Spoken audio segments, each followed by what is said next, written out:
Mikas, Kabanata 7.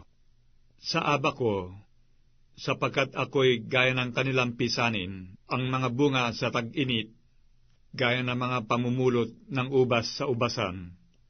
Walang kumpol na makain. Ako'y nananabik sa unang bunga ng igos.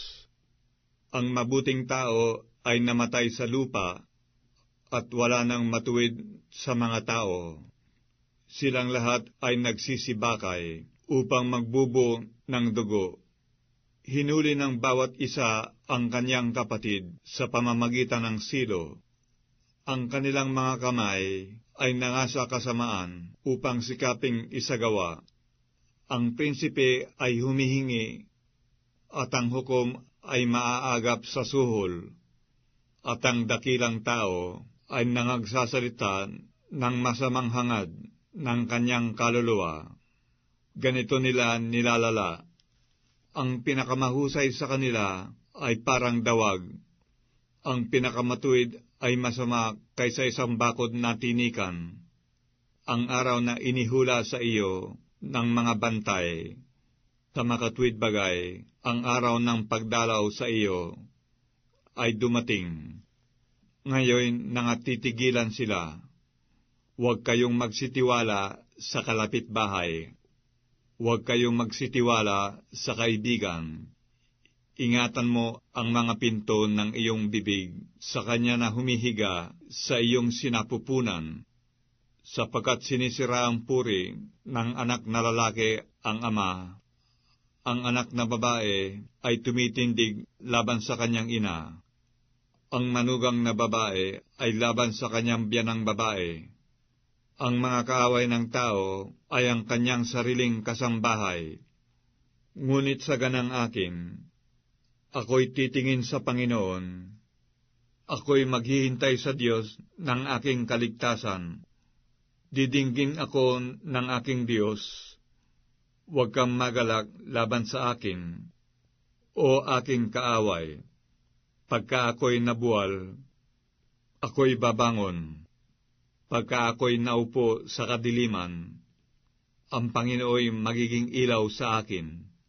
Aking babatahin ang kagalitan ng Panginoon, sapagkat ako'y nagkasala laban sa Kanya, hanggang sa Kanyang ipagsanggalang ang aking usap, at lapatan ako ng kahatulan. Kanyang ilalabas ako sa liwanag, at aking mamasdan ang kanyang katwiran. Kung magkagayoy, makikita ng aking kaaway, at kahihiyan ang tatakip sa kanya, na nagsabi sa akin, "Saan nandoon ang Panginoon mong Diyos?" Makikita ng aking mga mata ang nais ko sa kanya. Siya nga'y yayapakan na parang putik sa mga lansangan. Kaarawan ng pagtatayo ng iyong mga kuta, sa kaarawang yaon ay malalayo ang pasya.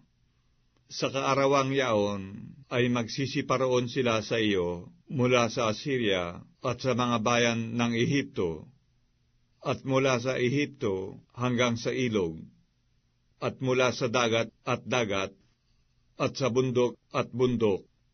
Gayon may masisira ang lupain dahil sa kanila na nagsisitahan doon, dahil sa bunga ng kanilang mga gawa.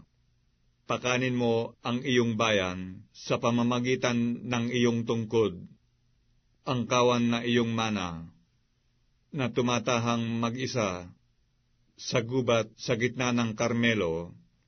Pakanin mo sila sa Basan at sa Galaad, gaya ng mga araw ng una, gaya ng mga araw ng iyong paglabas sa lupain ng Ehipto, ay aking pagpapakitaan sila ng mga kagilagilalas na bagay.